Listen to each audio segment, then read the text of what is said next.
Welcome to this class today on case study. Case study is a very important method of studying human behavior, just like observation and interview, but it has a very different perspective and very different use from these two earlier discussed methods of studying human behavior. By the end of this lecture, you shall be clear with what case study is and how do we use it or why do we use it and what are the advantages and disadvantages of using case study. First of all, ਜੇ ਆਪਾਂ case study ਦਾ ਮਤਲਬ ਸਮਝਣਾ ਹੈ ਉਸਨੂੰ ਸਮਝਣ ਲਈ ਸੋ case study ਦਾ ਮਤਲਬ ਸਮਝਣ ਲਈ ਇਹ ਜ਼ਰੂਰੀ ਹੋ ਜਾਂਦਾ ਹੈ ਕਿ ਅਸੀਂ ਇਹ ਸਮਝੀਏ ਕਿ ਵਾਟ ਇਜ਼ ਅ ਕੇਸ। ਜਿਵੇਂ ਕਿ ਸਲਾਈਡ ਦੇ ਉੱਤੇ ਲਿਖੀ ਪਰਿਭਾਸ਼ਾ ਜਾਂ ਕਨਸੈਪਟ ਤੋਂ ਤੁਹਾਨੂੰ ਕਲੀਅਰ ਹੋ ਰਿਹਾ ਹੋਣਾ ਕਿ ਕੇਸ ਕੀ ਹੈ, ਇੱਕ ਸਮਾਜਿਕ ਇਕਾਈ ਹੈ।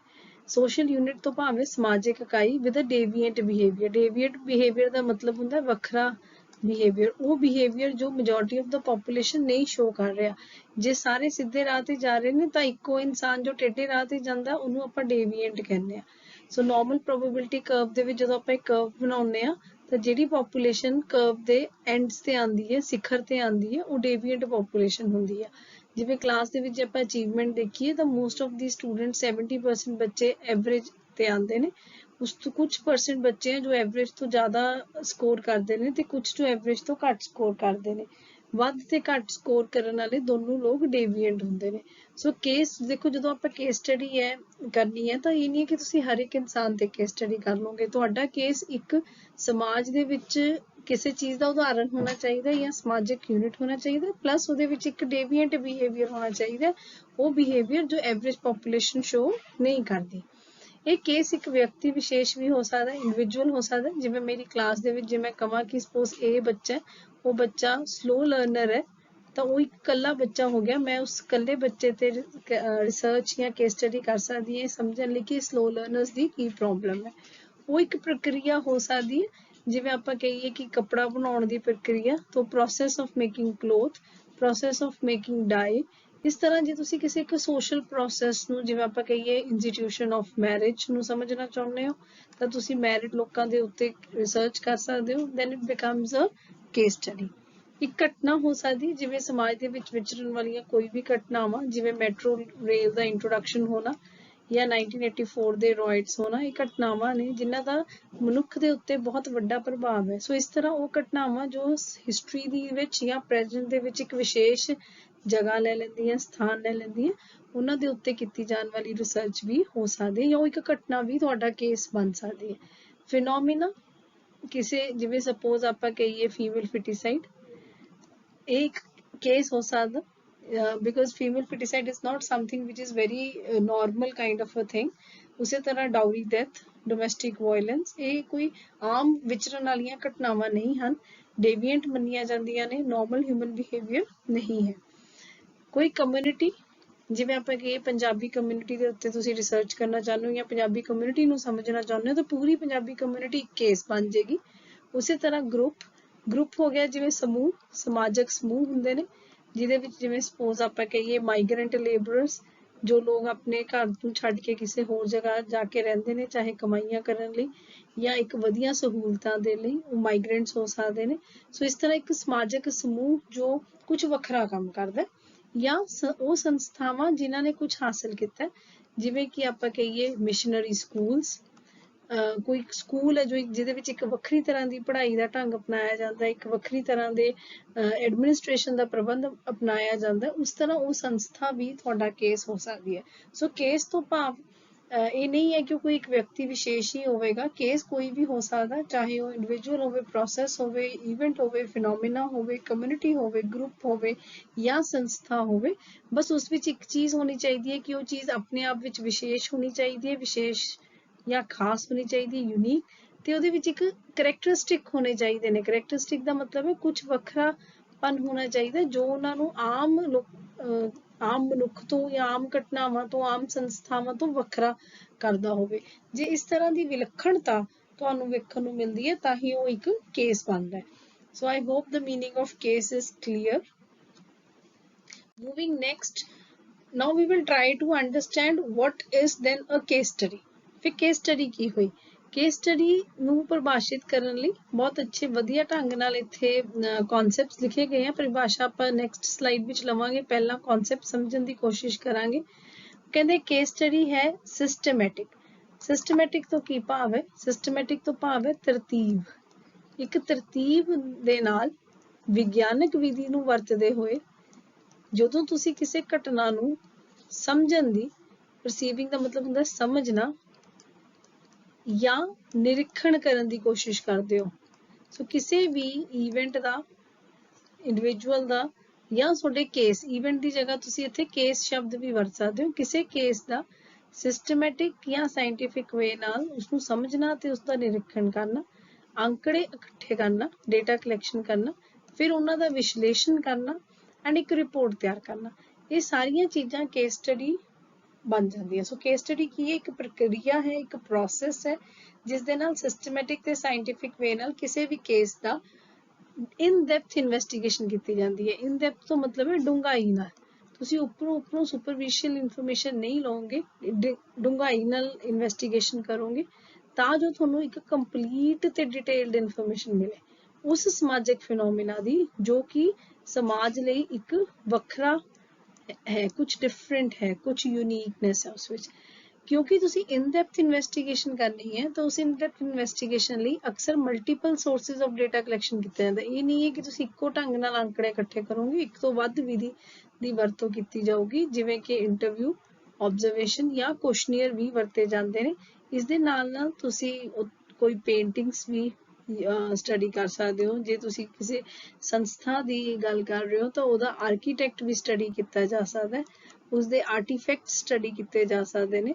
ਸੋ ਇਸ ਤਰ੍ਹਾਂ ਆਪਾਂ ਇੱਕ ਬਹੁਤ ਜ਼ਿਆਦਾ ਲੋਕਾਂ ਨਾਲ ਆਮ ਗੱਲਬਾਤ ਹੋ ਸਕਦੀ ਹੈ, ਉਹਨਾਂ ਦਾ ਰਹਿਣ ਸਹਿਣ ਤੁਸੀਂ ਦੇਖ ਸਕਦੇ ਹੋ। ਸੋ ਇੱਕ ਡਿਫਰੈਂਟ ਵੇ ਨਾਲ ਬਹੁਤ ਡਿਟੇਲਡ ਇਨਫੋਰਮੇਸ਼ਨ ਕਲੈਕਟ ਕਰਨ ਦੀ ਕੋਸ਼ਿਸ਼ ਕੀਤੀ ਜਾਂਦੀ ਹੈ, ਰਾਈਟ। ਹੁਣ ਆਪਾਂ ਨੂੰ ਇੱਕ ਕਨਸੈਪਟ ਸਮਝਣ ਤੋਂ ਬਾਅਦ ਇਹ ਕੋਸ਼ਿਸ਼ ਕਰਾਂਗੇ ਆਪਾਂ ਕੁਝ ਡੈਫੀਨੇਸ਼ਨਸ ਲਈਏ ਜੋ ਵਿਸ਼ੇਸ਼ਗਿਆਂ ਨੇ ਦਿੱਤੀਆਂ ਨੇ ਕੇਸ ਸਟੱਡੀ ਦੇ ਮੈਥਡ ਨੂੰ ਸਮਝਾਉਣ ਲਈ। ਸਭ ਤੋਂ ਪਹਿਲੀ ਡੈਫੀਨੇਸ਼ਨ ਤੁਹਾਡੇ ਕੋਲ ਕੂਲੇ ਦੀ ਹੈ, ਜੋ ਕਹਿੰਦੇ ਕੇਸ ਸਟੱਡੀ ਡੀਪਨਸ ਪਰਸੈਪਸ਼ਨ, ਸਾਡੀ ਸਮਝ ਨੂੰ ਹੋਰ ਨਿਖਾਰਦਾ ਹੈ। ਜੋ ਤੁਹਾਨੂੰ ਕਿਸੇ ਵੀ ਫਿਨੋਮੀਨਾ ਦੇ ਨੂੰ ਲੈ ਕੇ ਤੁਹਾਡੀ ਸਮਝ ਹੈ, ਤੁਹਾਡੀ ਅੰਡਰਸਟੈਂਡਿੰਗ ਹੈ, ਉਹਨੂੰ ਹੋਰ ਡੂੰਘੇ ਲੈ ਕੇ ਜਾਏਗਾ ਤਾਂ ਜੋ ਤੁਹਾਨੂੰ ਇੱਕ ਕਲੀਅਰ ਇਨਸਾਈਟ ਮਿਲੇ ਜ਼ਿੰਦਗੀ ਦੇ ਵਿੱਚ, ਜ਼ਿੰਦਗੀ ਦੀ ਸਾਨੂੰ ਸਹੀ ਸਮਝ ਮਿਲੇ। ਸੋ ਜ਼ਿੰਦਗੀ ਦੀ ਸਹੀ ਸਮਝ ਲੈਣ ਲਈ ਕਿਸੇ ਵੀ ਘਟਨਾ ਨੂੰ ਜਾਂ ਵਿਅਕਤੀ ਦੀ ਇੱਕ ਡੂੰਘਾਈ ਦੇ ਲੈਵਲ ਤੇ ਪਰਸੈਪਸ਼ਨ ਜਾਂ ਸਮਝ ਹੈ ਜੋ ਉਹ ਪੈਦਾ ਕਰਦਾ ਹੈ। ਉਸੇ ਤਰ੍ਹਾਂ ਯੰਗ ਨੇ ਇਸੇ ਚੀਜ਼ ਨੂੰ ਅੱਗੇ ਲੈ ਕੇ ਜਾਂਦੇ ਕਿਹਾ ਕਿ ਇੱਕ ਵਿਧੀ ਹੈ, ਮੈਥਡ ਹੈ, ਉਹ ਮੈਥਡ ਜਿਸ ਦੇ ਨਾਲ ਤੁਸੀਂ ਕਿਸੇ ਚੀਜ਼ ਦੀ ਖੋਜ ਕਰ ਸਕਦੇ ਹੋ, ਐਕਸਪਲੋਰ ਕਰ ਸਕਦੇ ਹੋ। ਜਿਵੇਂ ਆਪਾਂ ਪਿੱਛੇ ਐਗਜ਼ਾਮਪਲ ਲਈ ਸੀ ਕਿ ਜੇ ਇਹ ਬੱਚਾ ਸਲੋ ਲਰਨਰ ਹੈ, ਹੌਲੀ ਹੌਲੀ ਸਿੱਖਦਾ ਹੈ, ਤੇ ਜੇ ਮੈਂ ਇਹਦੇ ਉੱਤੇ ਕੇਸ ਸਟੱਡੀ ਕਰ ਰਹੀ ਹਾਂ ਤਾਂ ਮੈਂ ਐਕਚੁਅਲ ਦੇ ਵਿੱਚ ਕੀ ਕਰਨ ਦੀ ਕੋਸ਼ਿਸ਼ ਕਰ ਰਹੀ ਹਾਂ, ਮੈਂ ਇਹ ਸਮਝਣ ਦੀ ਕੋਸ਼ਿਸ਼ ਕਰ ਰਹੀ ਹਾਂ ਕਿ ਸਲੋ ਲਰਨਰ ਦੇ ਕਾਜ਼ਸ ਕੀ ਨੇ, ਕੀ ਕਾਰਨ ਹੈ ਕਿ ਇੱਕ ਬੱਚਾ ਸਲੋ ਲਰਨਰ ਹੋ ਜਾਂਦਾ। ਸੋ ਇਸ ਤਰ੍ਹਾਂ ਮੈਨੂੰ ਉਹ ਕੇਸ ਸਟੱਡੀ ਸਲੋ ਲਰਨਰਸ ਸੰਪੂਰਨ ਰੂਪ ਵਿੱਚ ਸਮਝਣ 'ਚ ਹੈਲਪ ਕਰੇਗੀ। ਸੋ ਇਸ ਕਰਕੇ अपन ਕਹਿੰਦੇ it is a way of exploring और analysing the life of a social unit. ਕਿਸੇ ਵੀ ਸਮਾਜਿਕ ਇਕਾਈ ਦੀ ਜ਼ਿੰਦਗੀ ਨੂੰ ਸਮਝਣ ਦਾ, ਵਿਸ਼ਲੇਸ਼ਣ ਕਰਨ ਦਾ ਇੱਕ ਢੰਗ ਹੈ। ਐਂਡ ਉਹ ਸੋਸ਼ਲ ਯੂਨਿਟ ਕੋਈ ਵੀ ਹੋ ਸਕਦਾ, ਪਰਸਨ ਹੋ ਸਕਦਾ, ਫੈਮਿਲੀ ਹੋ ਸਕਦੀ ਹੈ, ਸੰਸਥਾ ਹੋ ਸਕਦੀ ਹੈ, ਸਮਾਜਿਕ ਸੱਭਿਆਚਾਰਕ ਸਮੂਹ ਹੋ ਸਕਦੇ ਨੇ, ਇੱਥੋਂ ਤੱਕ ਕਿ ਪੂਰੀ ਕਮਿਊਨਿਟੀ ਵੀ, ਸਮੁਦਾਇ ਵੀ ਹੋ ਸਕਦਾ ਹੈ। ਇਸ ਗੁੱਡ ਐਂਡ ਹਿੱਟ ਦੇ ਮੁਤਾਬਕ case study is a way of organising social data. ਜੋ ਸਾਡੇ ਕੋਲ ਸਮਾਜਿਕ ਅੰਕੜੇ ਹਨ ਉਹਨਾਂ ਨੂੰ ਸੰਗਠਿਤ ਕਰਨ ਦਾ ਇੱਕ ਢੰਗ ਹੈ, ਰਾਈਟ। ਸਮਾਜਿਕ ਅੰਕੜਿਆਂ ਨੂੰ ਸੰਗਠਿਤ ਕਰਨ ਦਾ ਇੱਕ ਢੰਗ ਹੈ ਤਾਂ ਜੋ ਤੁਸੀਂ ਕਿਸੇ ਵੀ ਸਮਾਜਿਕ ਵਸਤੂ ਦਾ ਜੋ ਏਕੀਕਰਨ ਹੈ, ਯੂਨਿਟਰੀ ਕਰੈਕਟਰ ਹੈ। ਜਿਵੇਂ ਆਪਾਂ ਕਹੀਏ ਕਿ ਜੇ ਮੇਰੀ ਕਲਾਸ ਦੇ ਵਿੱਚ 50 ਸਟੂਡੈਂਟਸ ਹੈ, ਭਾਵੇਂ ਉਹ ਸਾਰੇ ਹਿਊਮਨ ਬੀਇੰਗਸ ਹੈ, ਸਾਰੇ ਸਟੂਡੈਂਟ ਹੈ, ਪਰ ਹਰ ਬੱਚੇ ਦਾ ਇੱਕ ਖਾਸ ਉਹਦੀ ਵਿਸ਼ੇਸ਼ਤਾ ਹੈ, ਉਹ ਇੱਕ ਆਪਣੇ ਆਪ ਵਿੱਚ ਇੱਕ ਇੰਡੀਵਿਜੂਅਲ ਹੈ, ਉਹਦੀ ਇੱਕ ਇੰਡੀਵਿਜੂਅਲਿਟੀ ਹੈ। ਸੋ ਕੇਸ ਸਟੱਡੀ ਸਾਨੂੰ ਉਸ ਇੰਡੀਵਿਜੂਅਲਿਟੀ ਨੂੰ ਬਰਕਰਾਰ ਰੱਖਦੇ ਹੋਏ ਸਮਾਜਿਕ ਸਮੂਹ ਨੂੰ ਜਾਂ ਸਮਾਜਿਕ ਡੇਟਾ ਨੂੰ ਸੰਗਠਿਤ ਕਰਨ ਵਿੱਚ ਹੈਲਪ ਕਰਦੀ ਹੈ। ਸੋ ਇਸ ਤਰ੍ਹਾਂ ਡਿਫਰੈਂਟ ਜੋ ਸਾਈਕੋਲੋਜਿਸਟ ਹੋਏ ਜਾਂ ਐਜੂਕੇਸ਼ਨਲਿਸਟ ਹੋਏ, ਉਹਨਾਂ ਨੇ ਕੇਸ ਸਟੱਡੀ ਨੂੰ ਡਿਫਰੈਂਟ ਵੇ ਨਾਲ define ਕੀਤਾ ਹੈ। So I hope this is clear, that concept of case study and the meaning of cases. So ਜੇ ਆਪਾਂ ਇੱਕ simple language ਵਿੱਚ ਸਮਝਾਉਣਾ ਹੋਵੇ ਤਾਂ ਕੇਸ ਇੱਕ ਕੇਸ ਸਟੱਡੀ ਉਹ ਸਟੱਡੀ ਹੈ ਜੋ ਕਿਸੇ ਕੇਸ ਨੂੰ ਡੂੰਘੇ ਰੂਪ ਵਿੱਚ ਸਟੱਡੀ ਕਰਦੀ ਹੈ, ਅਧਿਐਨ ਕਰਦੀ ਹੈ, ਵਿਸ਼ਲੇਸ਼ਣ ਕਰਦੀ ਹੈ। ਐਂਡ ਕੇਸ ਕੀ ਹੈ? ਕੇਸ ਉਹ ਸਮਾਜਿਕ ਇਕਾਈ ਹੈ ਜਾਂ ਸਮਾਜਿਕ ਯੂਨਿਟ ਹੈ ਜੋ ਡਿਫਰੈਂਟ ਹੈ, ਜੋ ਆਪਣੇ ਆਪ ਵਿੱਚ ਵਿਸ਼ੇਸ਼ ਹੈ, ਯੂਨੀਕ ਹੈ, ਐਂਡ ਜਿਸ ਨੂੰ ਸਟੱਡੀ ਕਰਕੇ ਅਸੀਂ ਕਿਸੇ ਫਿਨੋਮੀਨਾ ਨੂੰ ਡੂੰਘਾਈ ਰੂਪ ਵਿੱਚ ਸਮਝ ਸਕਦੇ ਹਾਂ। Moving next to the features of case study जो अपन डेफिनेशंस च ऑलरेडी कर चुके हैं। पर एक चीज जो ध्यान रखनी है कि it is based on reality, ये किसी अनुमान ते बेस्ड नहीं है, मेरा अनुमान नहीं है, शायद वाला कॉन्सेप्ट नहीं है इस विच, ये सच ते आधारित है।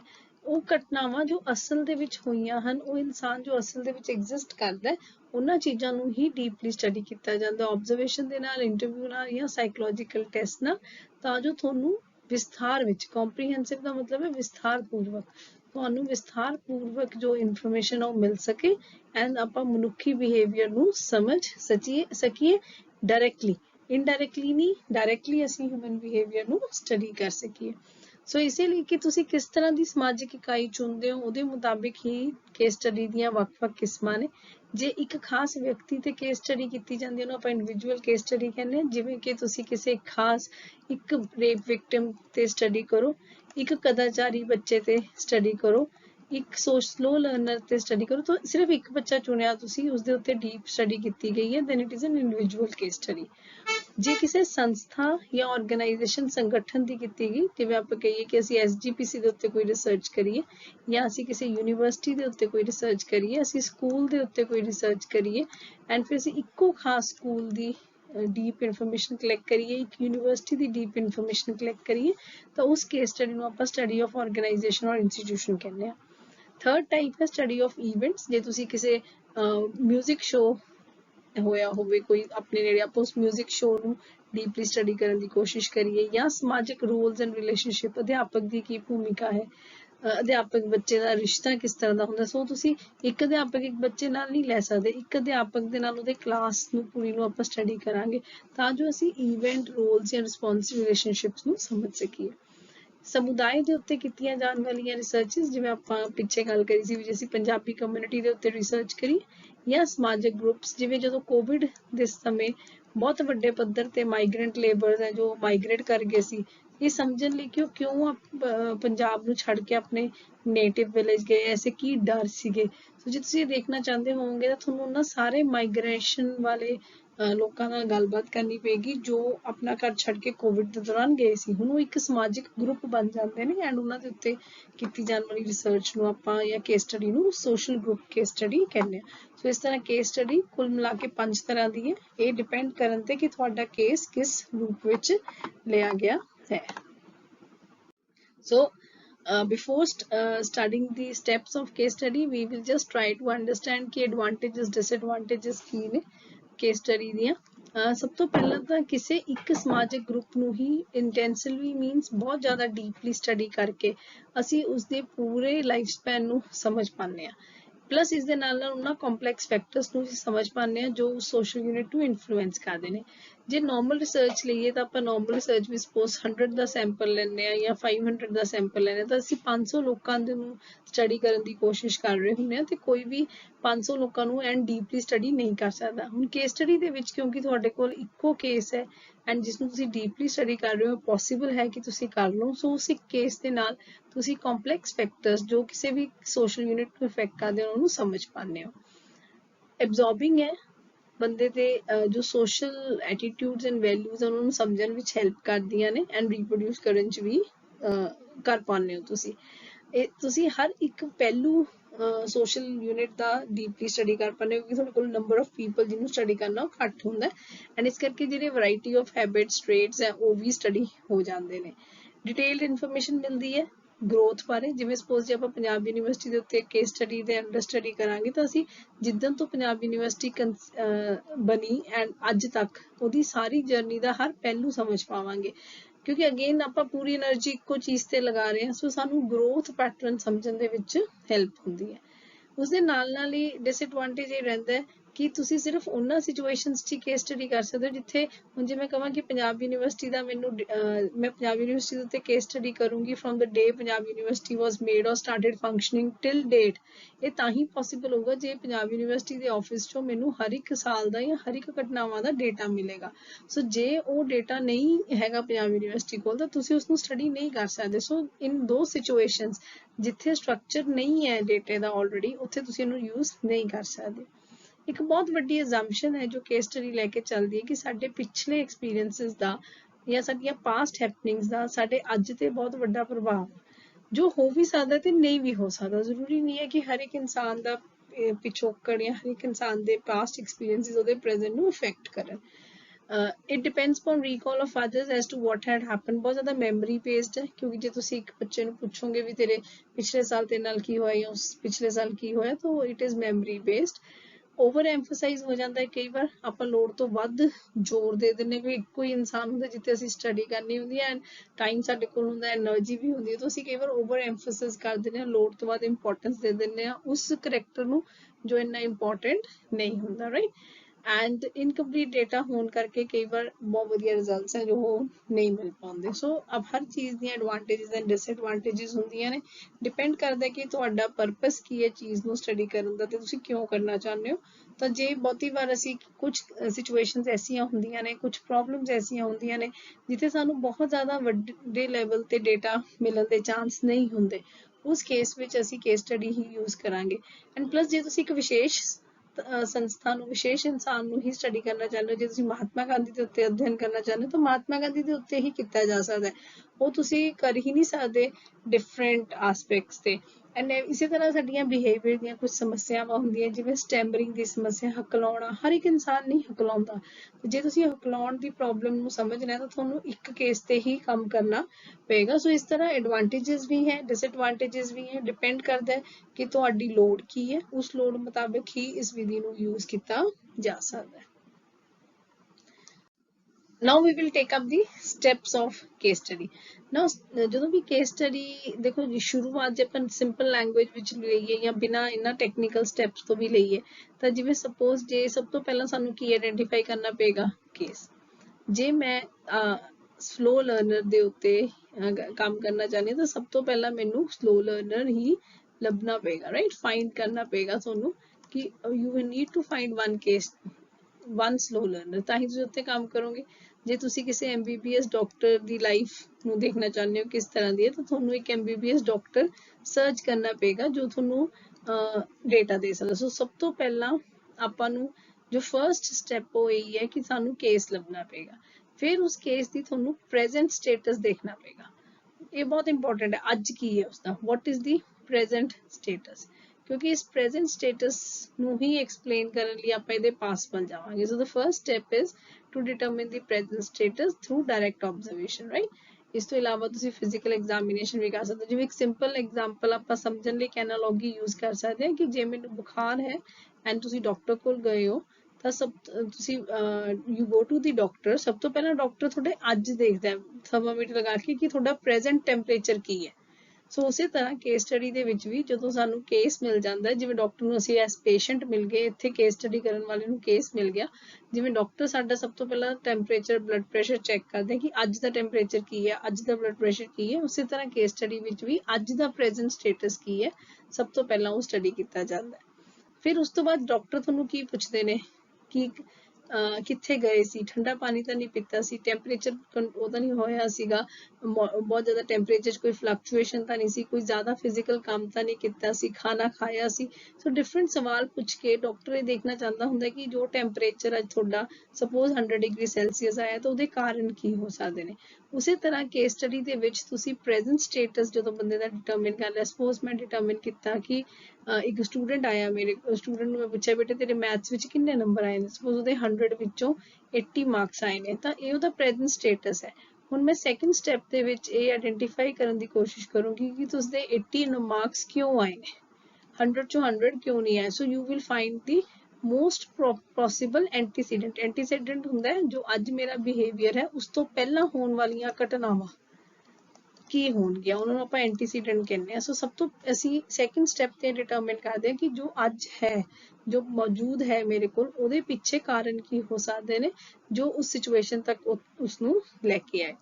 ਹੁਣ ਦੇਖੋ ਅਨੁਮਾਨ ਡਾਕਟਰ ਨੇ ਇੱਥੇ 8 ਲਗਾਏ, ਉਹ ਅਨੁਮਾਨ ਸਹੀ ਵੀ ਹੋ ਸਕਦੇ ਨੇ, ਗਲਤ ਵੀ ਹੋ ਸਕਦੇ। ਫਿਰ ਡਾਕਟਰ ਸਾਨੂੰ ਕੀ ਕਰਦੇ, ਲੈਬ ਦੇ ਵਿੱਚ ਭੇਜ ਦਿੰਦੇ ਨੇ, ਲੈਬ ਦੇ ਵਿੱਚ ਭੇਜ ਕੇ ਟੈਸਟ ਲਿਖ ਕੇ ਦਿੰਦੇ ਨੇ ਕਿ ਇਹ ਟੈਸਟ ਕਰਾ ਕੇ ਲਿਆਓ, ਤਾਂ ਜੋ ਉਹ ਆਪਣੇ ਅਨੁਮਾਨਾਂ ਵਿੱਚੋਂ ਸਹੀ ਕਾਰਨ ਲੱਭ ਸਕੇ।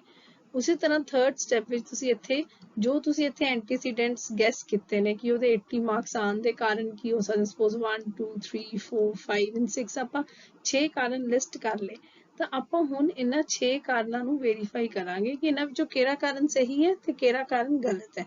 ਉਹਦੇ ਲਈ ਤੁਸੀਂ ਮਲਟੀ ਮੈਥਡ ਅਪਰੋਚ ਯੂਜ਼ ਕਰੋਗੇ, ਇੱਕ ਤੋਂ ਵੱਧ ਮੈਥਡਸ ਯੂਜ਼ ਕਰੋਗੇ, ਜਿਵੇਂ ਡਾਕਟਰ ਸਾਡੇ ਤੋਂ ਇੱਕ ਤੋਂ ਵੱਧ ਟੈਸਟ ਕਰਾਉਂਦੇ ਨੇ ਤਾਂ ਜੋ ਅਸੀਂ ਇੱਕ ਸਹੀ ਕਾਰਨ ਨੂੰ ਲੱਭ ਸਕੀਏ। ਐਂਡ ਵਾਂਸ ਤੁਹਾਡੇ ਕੋਲ, ਜਿਵੇਂ ਤੁਸੀਂ ਫਿਰ ਆਪਣੀ ਟੈਸਟ ਕਰਾ ਕੇ ਦੇਖੋ, ਡਾਕਟਰ ਕੋਲ ਵਾਪਸ ਜਾਂਦੇ ਹੋ, ਟੈਸਟ ਕਰਾਇਆ ਨੇ, ਤੁਹਾਡੀ ਰਿਪੋਰਟ ਆ ਜਾਂਦੀ ਹੈ ਐਂਡ ਉਹ ਰਿਪੋਰਟ ਲੈ ਕੇ ਅਸੀਂ ਡਾਕਟਰ ਕੋਲ ਵਾਪਸ ਚਲੇ ਜਾਂਦੇ ਹਾਂ ਐਂਡ ਡਾਕਟਰ ਇਸ ਰਿਪੋਰਟ ਦੇ ਬੇਸ ਤੇ ਸਾਨੂੰ ਕੀ ਦੇ ਦਿੰਦੇ ਨੇ, ਮੈਡੀਸਨ ਦਿੰਦੇ ਨੇ ਐਂਡ ਪਲੱਸ ਸਾਡਾ ਕਾਰਨ ਹੈ ਜੋ ਪ੍ਰੋਬਲਮ ਦਾ ਉਹ ਲੱਭ ਲੈਂਦੇ ਨੇ। ਉਸੇ ਤਰ੍ਹਾਂ ਜਦ ਤੁਸੀਂ ਇੱਥੇ ਐਂਟੀਸੀਡੈਂਟਸ ਨੂੰ ਵੈਰੀਫਾਈ ਕਰੋਗੇ ਟੈਸਟਸ ਦੇ ਨਾਲ, ਆਬਜ਼ਰਵੇਸ਼ਨ ਦੇ ਨਾਲ, ਗੱਲਬਾਤ ਕਰਕੇ, ਤੁਸੀਂ ਉਸ ਤੋਂ ਬਾਅਦ ਜੋ ਵੀ ਬੱਚੇ ਦੀ ਪ੍ਰੋਬਲਮ ਸੀ ਜਾਂ ਬਿਹੇਵੀਅਰ ਸੀ ਉਸਦੇ ਕਾਰਨ ਨੂੰ ਲੱਭੋਗੇ, ਜਿਹਨੂੰ ਆਪਾਂ ਕਹਿੰਦੇ ਡਾਇਗਨੋਸ ਕਰਨਾ। ਜੋ ਮੇਰਾ ਡਾਇਗਨੋਸ ਆਏਗਾ ਉਹਦੇ ਬੇਸ ਤੇ ਤੁਸੀਂ ਉਸਨੂੰ ਸੁਝਾਅ ਦੋਗੇ ਜਾਂ ਰੈਮੀਡੀਅਲ ਮੈਜਰਸ ਦੋਗੇ ਕਿ ਤੁਸੀਂ ਐ ਕਰੋ। ਸਪੋਜ਼ ਆਪਾਂ ਨੂੰ ਪਤਾ ਲੱਗੇ ਕਿ ਉਸ ਬੱਚੇ ਦੇ 80 ਮਾਰਕਸ ਇਸ ਲਈ ਆਏ ਕਿਉਂਕਿ ਇੱਕ ਪਾਰਟਿਕੂਲਰ ਚੈਪਟਰ ਦੇ ਵਿੱਚ ਉਹਦੇ ਕੋਈ ਵੀ ਕੁਐਸਚਨ ਸਹੀ ਨਹੀਂ ਹੋਇਆ, ਤਾਂ ਟੀਚਰ ਫਿਰ ਉਸਨੂੰ ਕਹਿੰਦਾ ਕਿ ਤੁਸੀਂ ਇਸ ਚੈਪਟਰ ਦੀ ਦੁਬਾਰਾ ਪ੍ਰੈਕਟਿਸ ਕਰੋ। ਸੋ ਉਸੇ ਤਰ੍ਹਾਂ ਤੁਸੀਂ ਵੀ ਜੋ ਵੀ ਪ੍ਰੋਬਲਮ ਬੱਚੇ ਦੀ ਆਈ, ਜੋ ਵੀ ਉਹਦਾ ਕਾਰਨ ਸਾਡੇ ਕੋਲੋਂ ਵੈਰੀਫਾਈ ਹੋਇਆ, ਉਹਦੇ ਕਾਰਨ ਦੇ ਬੇਸ ਤੇ ਅਸੀਂ ਡਾਇਗਨੋਸਿਸ ਕਰਾਂਗੇ ਐਂਡ ਫਿਰ ਉਸ ਡਾਇਗਨੋਸਿਸ ਦਾ ਇੱਕ ਸੁਝਾਅ ਜਾਂ ਰੈਮੀਡੀਅਲ ਮੈਜਰ ਹੈ ਉਹ ਪੇਸ਼ੈਂਟ ਨੂੰ, ਕਲਾਇੰਟ ਨੂੰ, ਆਪਣੇ ਨੂੰ ਸੁਜੈਸਟ ਕਰਾਂਗੇ, right.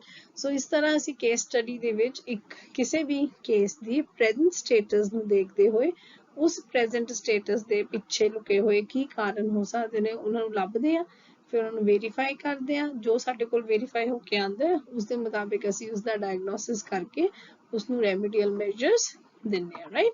So this is how we use case study as a method of studying human behavior.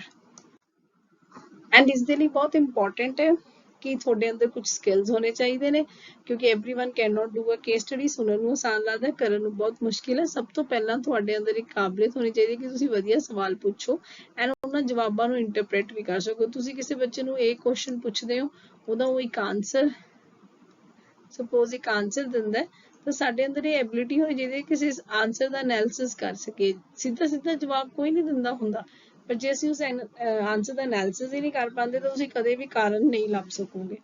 ਫਿਰ you should be a good listener. ਜਿਹੜਾ ਬੰਦਾ ਤੁਹਾਡੇ ਕੋਲ ਆਪਣੀ ਪ੍ਰੋਬਲਮ ਨੂੰ ਐਕਸਪਲੇਨ ਕਰ ਰਿਹਾ, ਜੇ ਅਸੀਂ ਉਹਦੀ ਗੱਲ ਹੀ ਨਹੀਂ ਸੁਣ ਰਹੇ ਜਾਂ ਅਸੀਂ ਆਪਣੀ ਹੀ ਵਿਚਾਰਧਾਰਾ ਦੇ ਵਿੱਚ ਉਲਝੇ ਹੋਏ ਹਾਂ ਤੇ ਮੈਂ ਆਪਣੀ ਵਿਚਾਰਧਾਰਾ ਦੇ ਨਾਲ ਪਹਿਲਾਂ ਹੀ ਤੁਹਾਨੂੰ ਮਤਲਬ ਆਪਾਂ ਉਹ ਲੱਭ ਚੁੱਕੇ ਹਾਂ ਕਾਰਨ, ਤਾਂ ਫਿਰ ਤੁਸੀਂ ਐਂਡ ਆਫ ਦ ਡੇ ਕੋਈ ਸੋਲੂਸ਼ਨ ਨਹੀਂ ਲੱਭ ਸਕੋਗੇ। So you should keep that in mind ਕਿ ਤੁਹਾਡੀ ਆਪਣੀ ਵਿਚਾਰਧਾਰਾ ਇੰਟਰਫੇਅਰ ਨਾ ਕਰੇ and at the same time you are a good listener. ਕਿਸੇ ਤਰ੍ਹਾਂ ਦੀ ਵੀ ਪਹਿਲੀ ਪ੍ਰੀ ਆਕੂਪੇਸ਼ਨ, ਕੋਈ ਹੋਰ ਦਿਮਾਗ 'ਚ ਕੁਝ ਹੋਰ ਨਹੀਂ ਚਲਾਣਾ and you should observe and sense more generally. You should be adaptive and flexible ਕਿਉਂਕਿ obviously ਜੇ case study ਕਰ ਰਹੇ ਹੋ ਤਾਂ you may need to go to different places and ਉੱਥੇ ਜਾ ਕੇ ਉਹਨਾਂ ਦੇ ਰਹਿਣ ਸਹਿਣ ਨਾਲ ਜੇ ਤੁਸੀਂ ਆਪਣੇ ਆਪ ਨੂੰ ਅਡਾਪਟ ਨਹੀਂ ਕਰੋਗੇ ਤਾਂ ਨਹੀਂ ਸਮਝ ਪਾਓਗੇ, ਰਾਈਟ। ਤੁਸੀਂ ਨੰਬਰ ਆਫ ਮੂਵੀਜ਼ ਵੀ ਦੇਖੀਆਂ ਹੋਣੀਆਂ, ਨੰਬਰ ਆਫ ਟੀਵੀ ਤੇ ਬਲੌਗਸ ਵੀ ਦੇਖੇ ਹੋਣੇ। ਜਦੋਂ ਕੋਈ ਫੋਰਨਰ ਆਪਣੀ ਕਮਿਊਨਿਟੀ ਨੂੰ ਅੰਡਰਸਟੈਂਡ ਕਰਨ ਦੀ ਕੋਸ਼ਿਸ਼ ਕਰਦੇ ਆ ਤਾਂ ਉਹੀ ਜਿਹੇ ਕੱਪੜੇ ਪਾਉਂਦੇ ਆ, ਉਹੀ ਜਿਹੇ ਖਾਣਾ ਖਾਂਦੇ ਆ।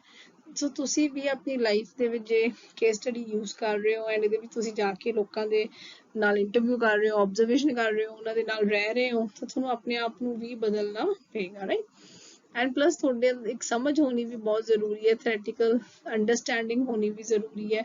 ਕੁਝ ਥਿਊਰੀ ਤੁਹਾਨੂੰ ਪਤਾ ਹੋਣੀ ਚਾਹੀਦੀ ਹੈ ਵੀ ਇੱਕ ਬਿਹੇਵੀਅਰ ਇਸ ਤਰ੍ਹਾਂ ਦਾ ਕਿਸੇ ਵੀ ਇਨਸਾਨ ਦਾ ਕਿਉਂ ਹੋ ਜਾਂਦਾ ਹੈ। ਜੇ ਤੁਹਾਨੂੰ ਬਿਲਕੁਲ ਹੀ ਥਿਊਰੀ ਨਹੀਂ ਪਤਾ ਜਾਂ ਤੁਹਾਡੀ ਆਪਣੀ ਨੌਲੇਜ ਬੇਸ ਵੀਕ ਹੈ ਤਾਂ ਵੀ ਤੁਸੀਂ ਸਮੱਸਿਆ ਨੂੰ ਨਹੀਂ ਸਮਝ ਪਾਓਗੇ। ਅਨਬਾਇਸਡ ਰਹੋ ਜਿੰਨਾ ਵੀ ਹੋ ਸਕੇ, ਆਪਣੀਆਂ ਵਿਚਾਰਾਂ ਨੂੰ, ਆਪਣੀ ਪਹਿਲੀ ਸੋਚ ਨੂੰ, ਈਵਨ ਇੱਥੋਂ ਤੱਕ ਕਿ ਉਹ ਸੋਚ ਜੋ ਤੁਸੀਂ ਥਿਊਰੀ ਤੋਂ ਡਿਰਾਈਵ ਕੀਤੀ ਹੈ ਉਹਨੂੰ ਵਿੱਚ ਲੈ ਕੇ ਨਾ ਆਓ। ਜਦੋਂ ਕਿਸੇ ਦੂਸਰੇ ਇਨਸਾਨ ਦੀ ਗੱਲ ਸੁਣੋ ਤਾਂ ਖੁੱਲੇ ਮਨ ਨਾਲ ਗੱਲ ਸੁਣੋ ਐਂਡ ਸੈਂਸਿਟਿਵ ਹੋਵੋ। ਇਹ ਨਹੀਂ ਕਿ ਆਪਾਂ ਉਸਨੂੰ ਕਹਿਣਾ ਵੀ ਤੇ ਮਤਲਬ ਉਸ ਨਾਲ ਆਪਾਂ ਇਸ ਤਰ੍ਹਾਂ ਦਾ ਕੋਈ ਬਿਹੇਵੀਅਰ, ਕੋਈ ਰਿਮਾਰਕਸ ਨਹੀਂ ਦੇਣਾ ਕਿ ਉਸਦੇ ਦਿਲ ਨੂੰ ਸੱਟ ਲੱਗੇ, ਫਿਰ ਉਹ ਤੁਹਾਡੇ ਨਾਲ ਆਪਣੀ ਗੱਲ ਡਿਸਕਸ ਨਹੀਂ ਕਰੂਗਾ। So be sensitive to what the person is telling. So ਇਸ ਤਰ੍ਹਾਂ ਜੇ ਆਪਾਂ ਕਹੀਏ ਕਿ ਇਹਦਾ ਮਤਲਬ ਸਾਨੂੰ ਨੌਲੇਜੇਬਲ ਤਾਂ ਹੋਣਾ ਹੀ ਚਾਹੀਦਾ ਜੇ ਕੇਸ ਸਟੱਡੀ ਲੈ ਰਹੇ ਹੋ, ਉਸਦੇ ਨਾਲ ਨਾਲ ਸਾਡੀ ਪਰਸਨੈਲਿਟੀ ਦੇ ਵਿੱਚ ਇੱਕ ਕਾਉਂਸਲਰ ਵਾਲੇ ਗੁਣ ਵੀ ਹੋਣੇ ਚਾਹੀਦੇ ਨੇ, ਜਿਸ 'ਚ ਅਸੀਂ ਲਿਸਨਰ ਹੋਈਏ ਵਧੀਆ, ਪੇਸ਼ੈਂਟ ਹੋਈਏ, ਸੈਂਸਿਟਿਵ ਹੋਈਏ, ਅਸੀਂ ਸਾਹਮਣੇ ਵਾਲੇ ਇਨਸਾਨ ਆਪਣੀ ਗੱਲ ਸਾਡੇ ਨਾਲ ਕਹਿਣ ਲੱਗਿਆ ਝਿਜਕੇ ਨਾ। So that is what you need to do.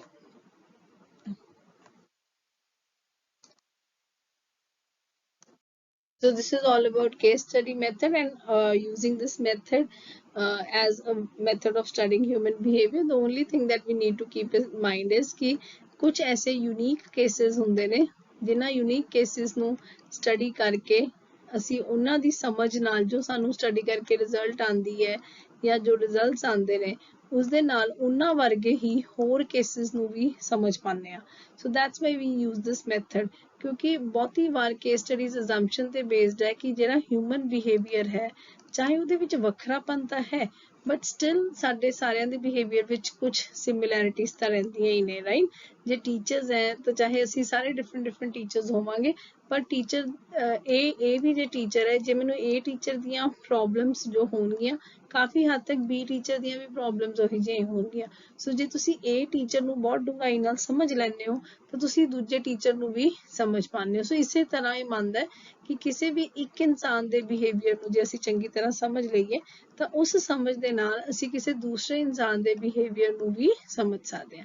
ਸੋ ਇਸ ਅਪਰੋਚ ਕਾਰਨ ਹੀ case study methods use ਕੀਤੇ ਜਾਂਦੇ ਨੇ ਐਂਡ use ਉਸ ਜਗ੍ਹਾ ਤੇ ਹੀ ਕੀਤੇ ਜਾਂਦੇ ਨੇ ਜਿੱਥੇ ਸਾਨੂੰ ਕੁਝ normal ਨਾਲੋਂ ਅਲੱਗ ਲੋਕ ਮਿਲਦੇ ਨੇ, ਡੇਵੀਐਂਟਸ ਮਿਲਦੇ ਨੇ ਜੋ ਕਿ ਨਾਰਮਲ ਲੋਕਾਂ ਵਰਗੇ ਨਹੀਂ ਹੈ. ਤਾਂ ਫਿਰ ਅਸੀਂ ਇਹਨਾਂ ਡੇਵੀਐਂਟਸ ਨੂੰ ਡੀਪਲੀ ਸਟੱਡੀ ਕਰਕੇ ਇਹਨਾਂ ਵਰਗੇ ਹੀ ਹੋਰ ਲੋਕਾਂ ਨੂੰ ਸਮਝਣ ਦੀ ਕੋਸ਼ਿਸ਼ ਕਰਦੇ ਹਾਂ, right? So thank you all.